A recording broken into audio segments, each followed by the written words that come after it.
Semangat pagi, Assalamualaikum warahmatullahi wabarakatuh. Ketemu lagi dengan saya Ratri Paramita Laksmi dalam mata kuliah akuntansi manajerial. Ini adalah pertemuan keempat untuk akuntansi manajerial dan kita akan membahas mengenai akuntansi pertanggungjawaban.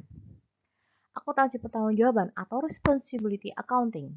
Dia adalah sistem akuntansi yang dibuat atau dirancang supaya bisa mencatat, juga melaporkan pendapatan dan atau biaya yang bisa muncul karena pelaksanaan suatu aktivitas keuangan pada perusahaan atau organisasi.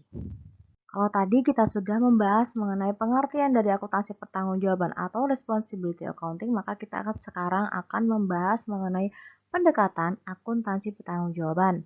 Nanti ada 3 pendekatan yang akan digunakan, yang umumnya digunakan dalam akuntansi pertanggungjawaban. Oke, yang pertama kita akan bahas sekarang adalah pendekatan fungsional atau functional based responsibility accounting. Nah, pendekatan ini membebankan tanggung jawab pada individu dan unit perusahaan atau organisasi. Juga pengukuran kinerja tuh berdasarkan segi keuangannya. Nah, pendekatan ini juga yang biasanya dipakai sama perusahaan yang relatif stabil dan fokus pada status quo. Pada pendekatan ini, sistem reward dirancang supaya mendorong setiap individu bisa mengelola biaya, supaya membuatnya di bawah standar yang dianggarkan. Jadi kalau dianggarkannya misalnya 100 juta tuh. Nah, gimana caranya itu bisa jadi di bawah itu? Tapi, pendekatan ini dianggap kurang mampu untuk memenuhi kebutuhan lingkungan bisnis yang bersifat dinamis. Ada beberapa keterbatasan functional based responsibility accounting. Yang pertama, dia terlalu mengandalkan pada variance dan standar. Dia cenderung statis karena dia mendukung status quo kan, dan stabilisasi organisasi juga memungkinkan adanya tingkat inefisiensi tertentu. Jadi tidak efisien ya. Nah, varian di sini adalah indikator yang bisa nunjukin hasil, bukan penyebab, yang merupakan hal mendasar untuk perbaikan kinerja. Yang kedua dari sisi fokus, dia fokusnya pada internal bukan eksternal. Kemudian dari penekanan, terlalu menekankan pada direct labor atau tenaga kerja langsung. Kemudian dari sisi biaya,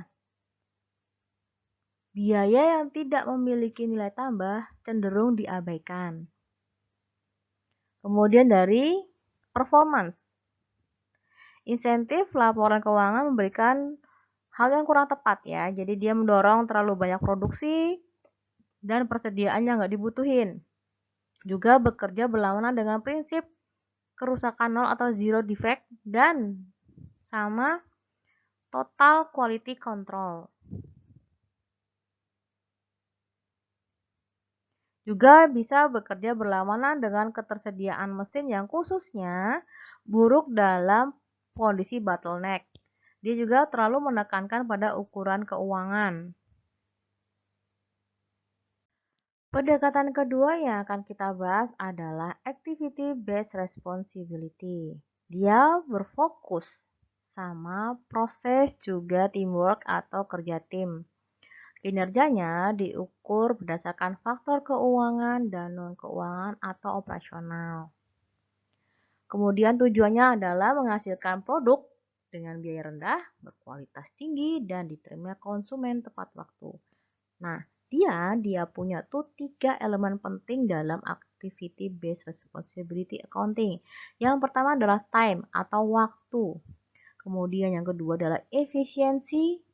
Yang ketiga adalah quality atau kualitas. Nah,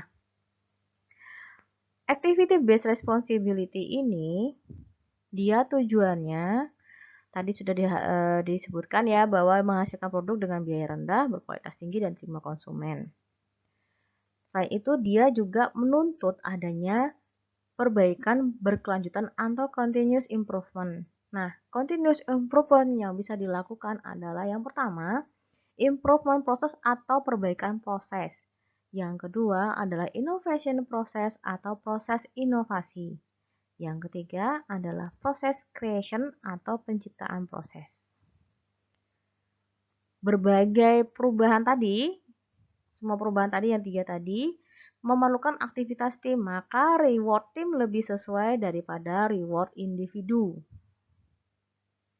Yang terakhir adalah pendekatan strategik atau strategic based responsibility. Nah, pendekatannya ini dia itu lebih ke visi dan misi organisasi ke dalam strategi operasional, juga dia mengembangkan dimensi pertanggungjawaban menjadi 4 dimensi. Yang pertama, keuangan atau finansial. Kemudian dimensi yang kedua adalah pelanggan atau customer. Yang ketiga adalah proses bisnis internal atau internal business process. Dimensi keempat adalah pembelajaran dan pertumbuhan atau learning and growth.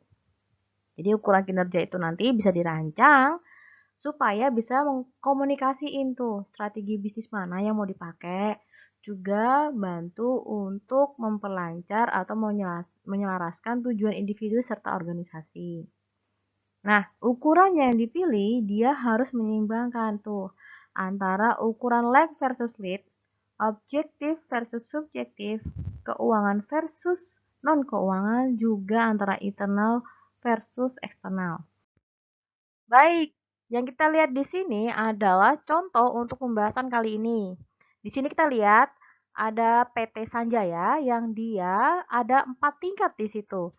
Tingkat pertama adalah direktur utama, tingkat kedua adalah direktur divisi, kemudian tingkat ketiga adalah manajer, tingkat keempat adalah kepala. Nah, PT Sanjaya ini dia mempunyai 3 departemen utama, yaitu yang pertama adalah marketing, kemudian yang kedua adalah production, yang ketiga adalah finance. Nah, kita lihat dari tingkat pertama, tingkat 1, direktur utama.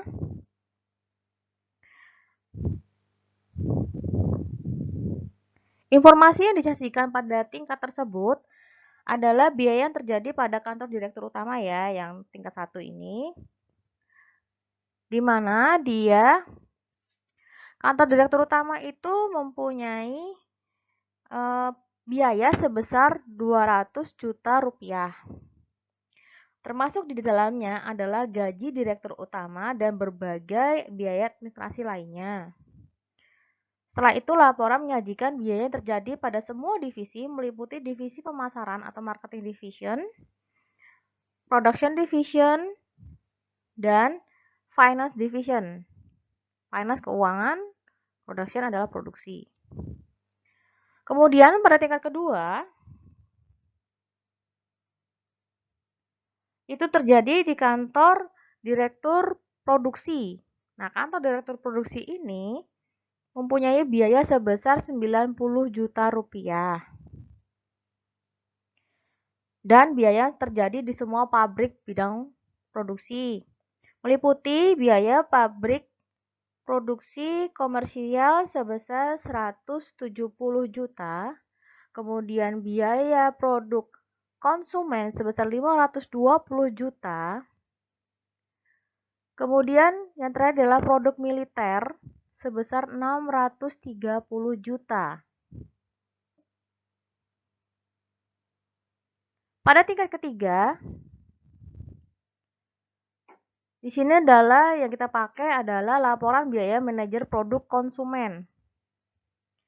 Nah, di situ ada pengeluaran dari kantor manajer sebesar 65 juta, kemudian ada pengeluaran dari departemen pengolahan itu sebesar 155 juta rupiah, departemen sub perakitan 160 juta rupiah, dan departemen perakitan 140 juta rupiah. Pada tingkat keempat, dari divisi divisi kepala ya, laporan biaya kepala departemen pengolahan.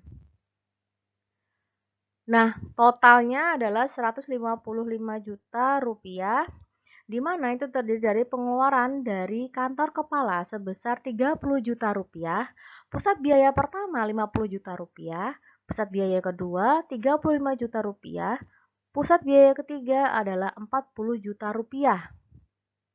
Oke, sekian dulu untuk pertemuan kali ini. Mohon maaf apabila ada kekurangan dalam penyampaian materi ini. Apabila kurang jelas, bisa langsung tanyakan ke saya. Terima kasih sudah meluangkan waktu untuk menonton serta mendengarkan video ini. Matur nuwun, kamsahamnida. Assalamualaikum warahmatullahi wabarakatuh. See you next week.